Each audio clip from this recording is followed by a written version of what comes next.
Jadi berumah tangga zaman dulu itu nggak ribet mas, memang. Jadi nggak ribet itu artinya dia nggak kena paparan dari orang lain. Sebetulnya yang bikin sekarang persoalan sehingga orang bertanya ini jodoh atau bukan, itu akibat kita sedang tidak senang saya bilang, bukan nggak senang ya, sedang tidak senang.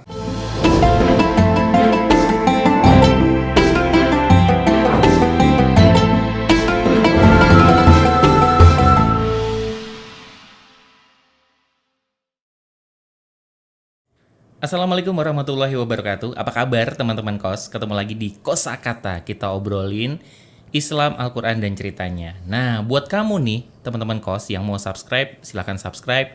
Dan jangan lupa kalau misalnya kamu punya unek-unek, punya hal-hal yang pengen ditanyain, pengen diungkapin, tapi bingung mau nanya ke siapa, bisa kamu komen di bawah, nanti kita bahas bareng-bareng sama Ustadz Munif. Dan seperti biasa, kita barengan sama Ustadz Munif Tauhid. Assalamualaikum Ustadz. Waalaikumsalam warahmatullahi wabarakatuh, Mas Awan. Alhamdulillah. Sehat Ustadz ya? Alhamdulillah sehat, Mas. Sehat. Tapi mungkin teman-teman kos di sana banyak yang nggak sehat hatinya Ustadz. Oh gitu. Baru sedih gara-gara mungkin putus sama pacarnya. Ya. Atau mungkin bermasalah dengan orang yang disayang. Terus nanya-nanya sebenarnya gimana sih kehidupan percintaanku ini?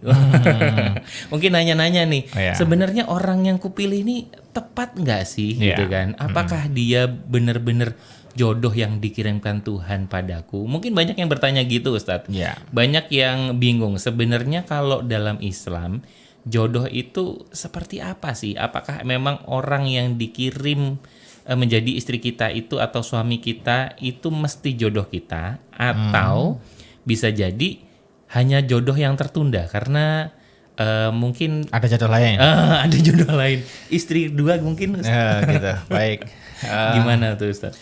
Ya teman kos yang dirahmati Allah Subhanahu wa taala, kita pernah membahas mengenai apakah dia jodohku. Kalau itu ditanyakan ketika Anda belum menikah, wajib. Ya, Oke. ya. Dan tapi kalau Anda telah menikah, Anda jangan pakai pertanyaan itu. Tanyanya apa Ustaz? Ya, tanyanya bukan apakah dia jodohku, tapi adalah ya Allah, jadikan dia benar-benar jodohku yang soleh, yang solehah gitu kan.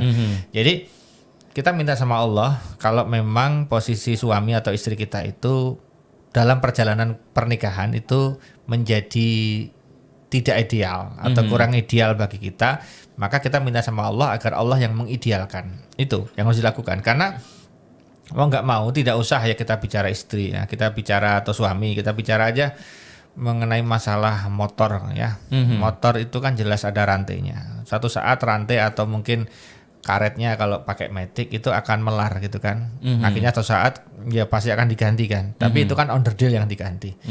Ya jadi tapi motornya kan tetap sama karena istri dengan motor beda, suami dengan motor beda ya. Cuma bahwa nanti dalam perjalanannya karena tingkat kecapean dalam rumah tangga kan, tingkat persoalan dalam rumah tangga dan sebagainya, muncullah pertanyaan, jangan-jangan ini bukan jodohku kok marah-marah aja terus sama aku. Kan gitu misalnya. Kok kelihatannya aku tuh kayak musuhnya sih, orang asing. Nggak pernah tenang di rumah. Nah, gitu. misalnya begitu. Terus muncul pertanyaan itu. Kalau pertanyaannya muncul dalam hati wajar, tapi jangan sampai bicara jangan-jangan ini bukan jodohku. Nah, itu bahaya karena kalau kita sudah bicara begitu, otak bawah sadar kita akan mengatakan, iya benar aku bukan jodohnya. Iya ini mungkin salah aku dulu. Nah kemudian muncullah keinginan-keinginan yang tidak masuk akal. Ya berselingkuh lah, kemudian juga minta cerai dan sebagainya. Nah sekarang ini makanya di dalam Islam, salah milih jodoh bisa nggak? Bisa. Bisa, salah milih jodoh itu bisa. Ya, tetapi kalau Anda kemudian menjadikan ini sebagai rujukan bahwa salah milih jodoh itu bisa, maka Anda akan menikah itu nggak lama semuanya. Karena menganggap itu salah pilih jodoh. Salah terus ya kan gitu. Jadi ingat, memang pernikahan itu akan ada goyangannya. Jangankan yang ekonomi pas-pasan, yang ekonomi keras besar aja kolaps bisa gitu kan.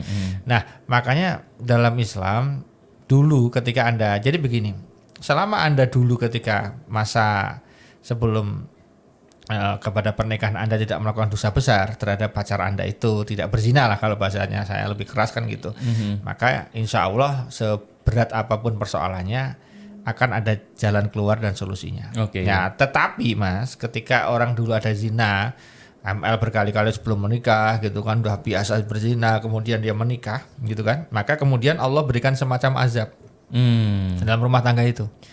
Maka cara mengoreksinya ya satu, tobat nasuha, tobatnya nggak bisa di apa namanya di Jogja atau di Indonesia atau di Jakarta, tobatnya di Mekah Madinah sana, umrah maupun haji, minta tobat di kantor pusatnya, di mabesnya sana ya gitu kan.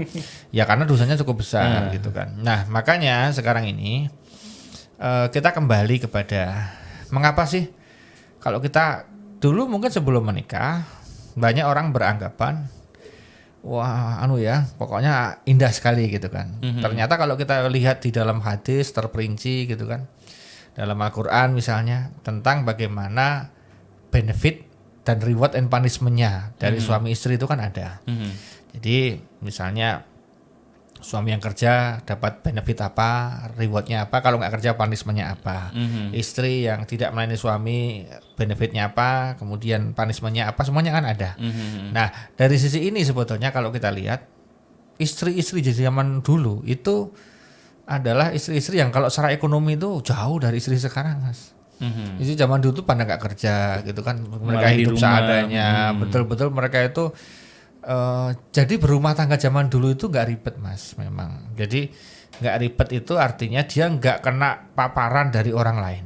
Sebetulnya yang bikin sekarang persoalan sehingga orang bertanya ini jodoh atau bukan, itu akibat kita sedang tidak senang saya bilang, bukan nggak senang ya, sedang tidak senang. Orang kan bisa tidak senang sama istrinya suatu saat, sedang loh ya, berarti kan sometimes bukan everyday. Baru sebel ya, lah, baru sebel. Gitu. Sedang tidak senang sama istrinya kenapa? Karena mungkin manyun, mendelik, bawaannya nggak enak begitu. Atau istri sedang senang sama suami karena suaminya dari marah-marah terus atau nggak bisa diajak ngobrol, pokoknya keras, kasar gitu kan. Dia kan sedang sebel, ya kan? Nah, ketika itu ngadunya kepada Allah, istighfar, pasrah, kemudian dia memasang pada Allah, nanti Allah akan bikin momen di mana akhirnya istri butuh suami butuh istri, ya disitulah kemudian terjadi chemistry lagi. Nah sekarang ini, Mas, yang menjadi persoalan adalah ketika sedang bunek sebel sama pasangannya, dia nggak curhat sama Allah, curhat sama temannya. Curhat di status. Iya, dia status. Nah, kemudian di reuni ketemu sama teman, ngobrol, curhat dan sebagainya. Itulah awal dari perceraian, itulah awal dari perselingkuhan. Makanya jangan biasakan Anda untuk bercerita itu. Tapi Ustaz, saya kan nggak bisa memendam sendiri. Yes, gitu kan. Anda boleh butuh teman untuk cerita, tapi ya memilih betul-betul yang profesional ya. Karena kalau cerita pada teman itu pasti bocor.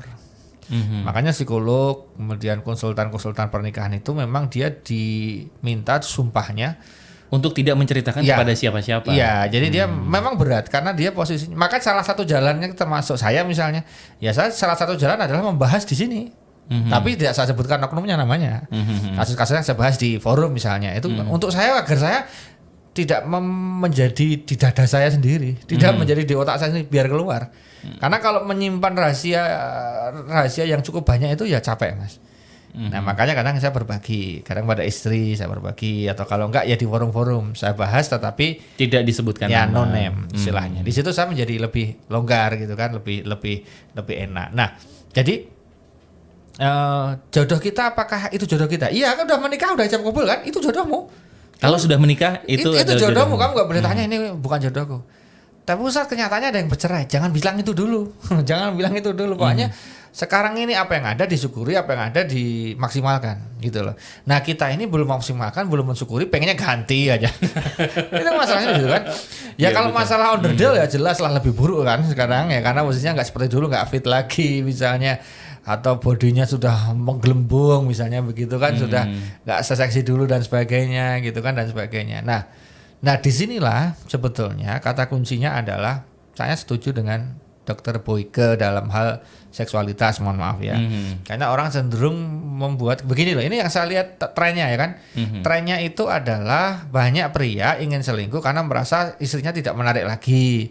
Dia lebih berhasrat berhubungan badan dengan orang lain, artinya dengan selingkuhannya, dengan wanita yang tidak baik misalnya begitu kan. Artinya dia lebih semangat gitu kan, lebih saya merasa kalau selingkuh itu lebih hot daripada istri dan sebagainya. Padahal barangnya istri dengan barangnya yang ada pada selingkuhan sama, ya di gram pun mungkin sama gitu kan, istilahnya kan begitu. Jadi yang beda apa sih? Ya benar kata Dr. Boyke, otakmu itu, mohon maaf ya, otakmu itu katanya beliau itu. Jadi otak kita itu pengaruh sekali. Seksualitas itu hubungannya dengan sangat berhubungan dengan otak. Kalau nggak percaya, gampang aja.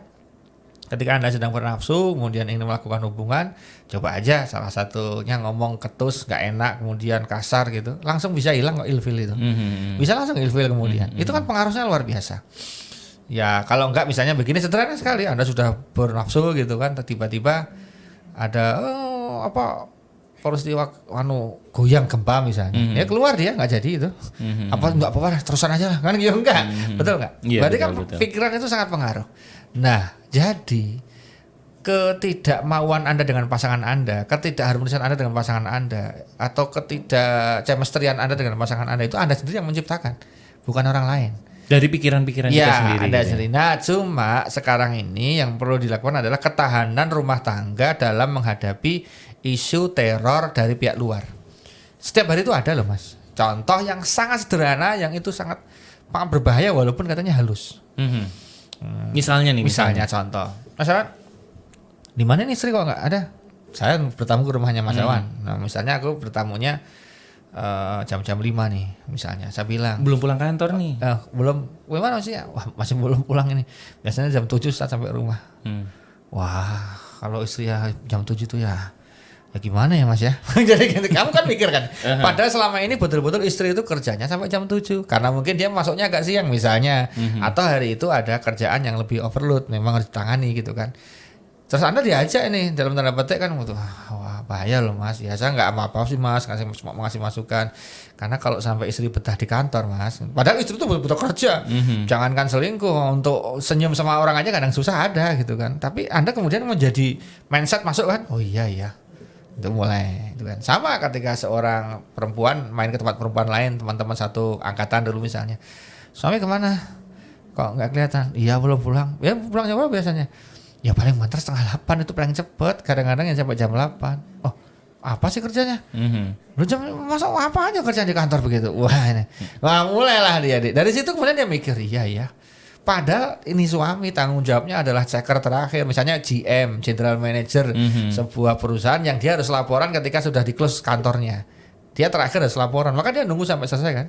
Ya itu tanggung jawabnya dia sebagai pimpinan, sebagai GM di situ, dan itu memang dibayar lebih mahal daripada karyawan yang lebih cepat pulangnya, gitu kan? Itu misalnya ada, itu yang paling sederhana seperti itu. Jadi itu baru yang sangat-sangat kelihatannya sangat sederhana, yang itu kelihatannya halus sekali. Bayangkan yang lebih keras lagi. Hati-hati loh Mas, hati-hati loh Mbak, kan? Dia lebih keras lagi yang ngomongnya, itu kan. Belum lagi nanti yang nimbung, mohon maaf ya, yang nimbrung, mertuanya aku nimbrung, orang tuanya aku nimbrung. Padenya, jadi budinya. masalahnya lebih besar. Nah itu kan luar biasa. Nah jadi ketahanan keluarga itu penting. Makanya kata kuncinya, mohon maaf ya, ketika Anda sudah mulai bertanya tentang pasangan Anda itu jodoh atau bukan, berarti ada yang salah. Ya, setidaknya hak dan kewajiban tidak terpenuhi dengan maksimal. Haknya istri apa, kewajibannya istri apa tidak terpenuhi, haknya suami apa, kewajibannya suami tidak terpenuhi, ya, semuanya akan menjadi masalah. Jadi harus introspeksi diri lagi. Iya. Coba kalau kemudian di remind ulang, mengapa kamu jatuh cinta dengan pasangan Anda? Bagaimana dulu malam pertamanya? Bagaimana Anda ketika awal-awal pernikahan happy kan, enak kan? Kenapa sekarang menjadi berubah? Gitu apa kan? yang salah? Apa yang salah gitu kan? Nah maka dalam Islam itu sampai Allah Subhanahu wa taala, Rasulullah itu kan juga mengingatkan tentang ketaatan itu, bahkan dalam hadis itu sangat luar biasa. Benefit bagi orang-orang yang taat pada suaminya, manut pada suaminya itu keren sekali bagi para perempuan. Bahkan syaratnya untuk masuk surga itu cuma sholat, puasa, taat, selesai. No more, tidak lebih. Keren kan? Kamu sholat, kamu puasa, kamu taat suami, kamu silakan lewat pintu mana saja surganya. Keren kan? Surga itu pintunya banyak Mas. Ada babu royan khusus untuk orang-orang puasa. Ada babu sodakoh, ada babu sholah, ada. Jadi setiap pintu itu punya spesifikasi amalan masing-masing. Orang yang jarang puasa nggak bisa lewat babu royan. Orang yang jarang sholat nggak bisa lewat babu sholah. Tapi kalau istri? Kalau istri yang dia sholat sudah, puasa udah, taat pada suaminya, kata Rasulullah, silahkan kamu pilih lewat surga mana saja, pintu mana saja. Jadi dia bisa lewat pintu mana saja.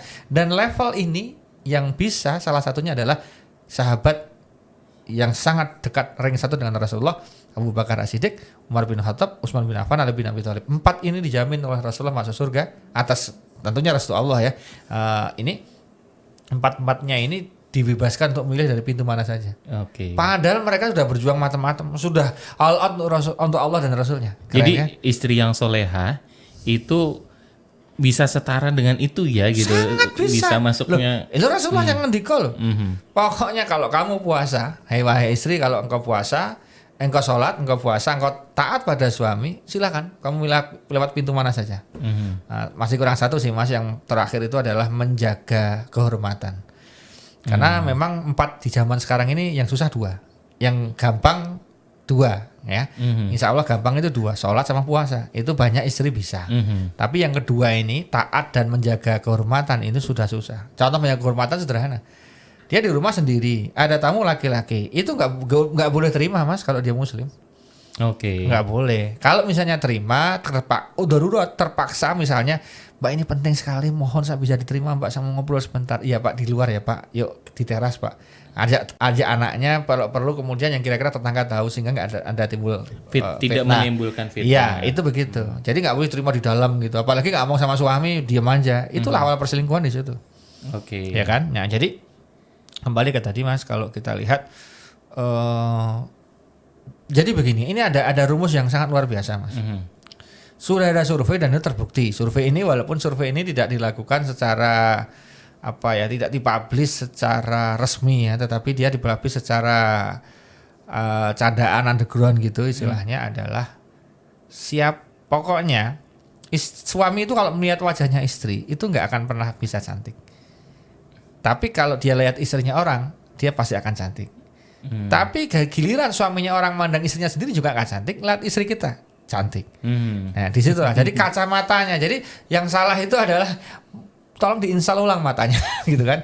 Mata hati, mata batinnya itu diinstal ulang. Karena ternyata banyak sekali yang tidak masuk akal ketika saya menangani sebuah persoalan pernikahan. Contoh, menurut saya si istri ini sangat cantik luar biasa.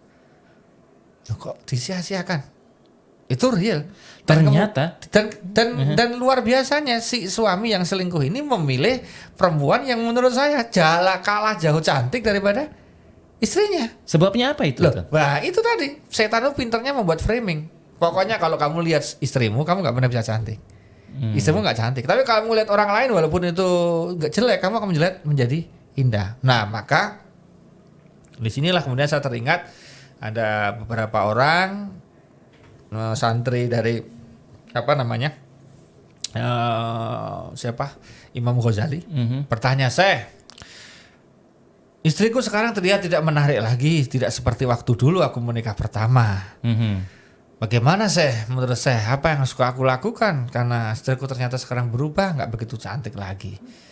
Mohon maaf loh ini manusiawi saya bertanya gitu kan. Saya mengatakan, gampang kalau kamu mau lihat istrimu cantik kembali. Oh gimana caranya? Ya sangat tertarik gitu kan. Kata Imam Ghazali, gampang. Coba kamu 3 bulan ini kamu nggak boleh lihat wanita lain kecuali lihat istrimu aja.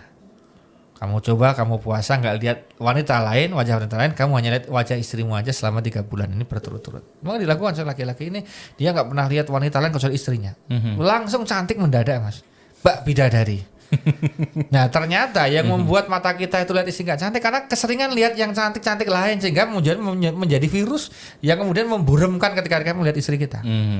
Itu kan, itu seperti itu. Jadi adanya pengen lebih membandingkan. Nah kalau dulu, mohon maaf ya, kalau dulu orang nggak keluar itu bisa, orang dulu yang nggak keluar itu nggak bakalan ketemu yang cantik-cantik. Nah sekarang di rumah aja tinggal buka aja cantik semua.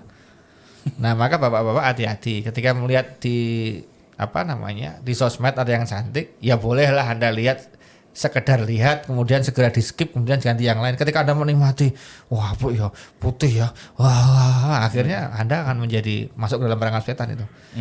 Nah, dan saya ingatkan postingan kecantikan Anda di sosmed itu akan dihisap. Makanya hati-hati ketika Anda foto, usahakan sama suami, sama anak gitu. Biar tidak menimbulkan fitnah dan lain-lain. Ya, itu kan seperti itu. Itu kan akhirnya menjaga pandangan menjadi sebuah hal yang sangat penting. Salah satu yang solutif istilahnya Putih itu solutif ya. Menjaga pandangan, kemudian ketika ada permasalahan juga mengadunya kepada Allah Subhanahu wa taala. Iya, mengadunya kepada Allah Subhanahu wa taala. Nah, terus ketika Anda sudah mulai boring dan bertanya apakah ini jodohku, maka lakukan hobi bersama-sama. Jadi sekarang begini loh, yang sering kejadian adalah sekarang ini kurangnya suami istri meluangkan waktu berdua untuk mat-matan. Mat-matan itu apa tuh? Kalau bahasa Jawa, mat-matan itu istilahnya Pandang-pandangan. ya, jadi ngobrol asik. Oke. Itu tidak dilakukan. Mohon maaf loh. Hubungan badan itu menjadi salah satu ritual yang bisa menguatkan hubungan pernikahan. Yes. Tapi kalau hubungan badan terus tok, mohon maaf ya. Anda bisa bayangkan kan lakukan terus setiap hari gitu. Ya ujung-ujungnya boring. Karena mohon maaf kalau kita sampai ke level paling top itu kan kayak aktivitas yang lain. Bahasa teman saya tuh mohon maaf agak buruk tapi itu masuk akal. Loh kamu kalau berhubungan itu mirip orang buang hajat kok. Kepengen seperti orang mau buang hajat keluar hajatnya selesai. Nah itu kayak gitu aja sebetulnya. Itu saking dia kemudian mengistilahkan kalau berhubungan badan itu tidak jauh dari itu. Makanya ada nilai lain selain itu. Nah perlunya suami istri itu nanti kemudian adalah mat-matan mas. Jadi ngobrol asik bersama, jalan bersama, naik motor bersama, kemana-mana berdua misalnya. Dengan konteks anaknya mungkin sudah agak besar, bisa ditinggal dan sebagainya. Pokoknya aman lah semuanya. Itu ya perlu. Sampai itu kadang-kadang begitu menikmati masa-masa itu juga penting.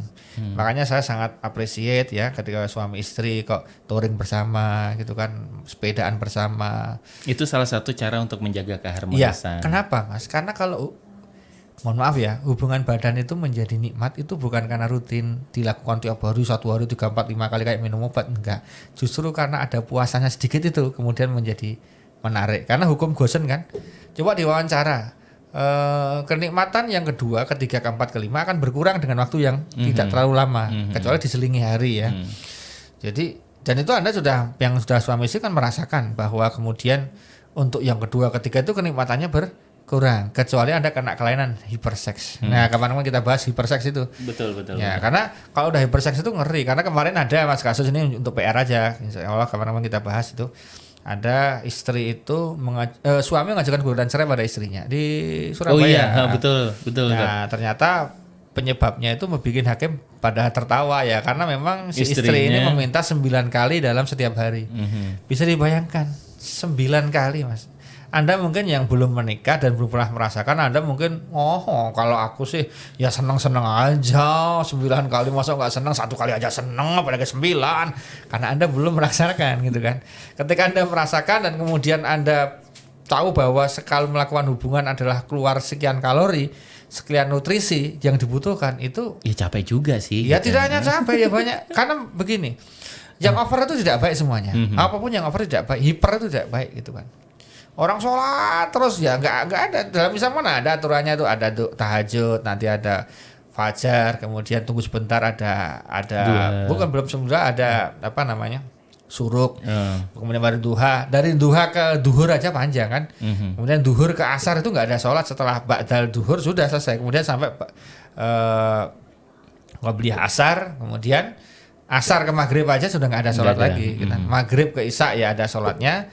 Nah isya ke tahajud kan panjang. Jadi kan hidup itu nggak isinya sholat terus kan ya enggak. Ngaji terus ya enggak. Puasa aja hanya Daud maksimal, nggak boleh. Semua sepanjang hari puasa itu haram hukumnya. Nah berarti kita biar ada kangen, ada chemistry, ada suasana yang berbeda. Nah maka mohon maaf sekali. Makanya Rasulullah sampai kapan-kapan kita bahas ya bagaimana merawat cinta kasih, mandi bersama, tidur bersama. Tidur bersama itu harus tidur bersama gitu, maksudnya tiduran di dadanya, kemudian senderan dan lain-lain. Itu hal-hal yang sifatnya apa ya? Membangun. Kecil. Iya, tapi itulah chemistry. Nah, zaman sekarang orang sudah kehilangan sensitivitas cinta, sensitivitas perasaan, sensitivitas pikiran karena terlalu sibuk memikirkan omongan orang, terlalu sibuk mendengarkan ocehan orang, selalu sibuk membaca komentar orang, maka lupa bahwa apa yang ada di dalam diri kita, apa yang ada yang saat ini kita miliki itu adalah karunia dari Allah Subhanahu wa taala yang dulu kita perjuangkan untuk kita bisa menikahinya. Maka kalau sekarang dia kemudian turun kualitasnya, maka tugas Andalah kemudian untuk mengembalikan lagi, kita sepuh kembali, kita gosok kembali, kita cuci bersih sehingga kinclong wangi, bila perlu kita gimana caranya lah. Dalam bahasa, akhirnya memaksimalkan potensi yang dimiliki oleh pasangan menjadi dirinya seutuhnya gitu ya Ustadz. Yes, gitu. Tapi Ustadz, yang jadi pertanyaan berikutnya adalah, oke, kalau misalnya kita sudah memaksimalkan, membuat pasangan kita menjadi diri yang maksimal, semaksimal yang dia bisa gitu, mengeluarkan potensi-potensinya, dan ini jodohku nih. Tapi ada juga nih Ustadz, pertanyaan ketika suamiku mau menikah lagi. Sekarang dia istrinya 2. Apakah aku memang dijodohkan? Apakah Tuhan itu merancang jodohku sebagai istri yang kedua? Ya, gitu. Ataukah Tuhan itu memang merancang si cowok ini punya istri 2, 3, 4? Itu gimana, Tat? Iya, itu kita bahas di kosakata selanjutnya. Oke deh. Ya, biar lihat lagi Mas, gitu kan. Benar. Insya Allah ya kita bahas benar. lagi. Insya Allah di kosakata selanjutnya gitu. Banyak banget sih pertanyaan-pertanyaan yang muncul. Mungkin teman-teman kos juga banyak banget yang bertanya setelah nonton ini. Mungkin masih ada unek-unek, masih ada yang pengen ditanyain, masih ada hal yang kurang puas gitu, pengen tanya lagi nih gitu. Boleh komen di bawah ya, nanti kita bakal baca dan nanti bakal dijawab oleh Ustadz Munif di kosakata berikutnya. Jadi yang masih punya banyak pertanyaan, masih pengen komen soal masalah jodoh, mungkin curhat, boleh ya Tat ya? Boleh banget. Dan yang pasti tetap stay di channel ini teman-teman kos, dan jangan lupa subscribe. Mudah-mudahan bermanfaat terutama buat Awan. Terima kasih Ustadz. Sama-sama. Ketemu lagi barengan sama Awan Narendra nanti di episode berikutnya. Dan terima kasih sekali lagi Ustadz Munif. Ya. Assalamualaikum warahmatullahi wabarakatuh. Waalaikumsalam warahmatullahi wabarakatuh.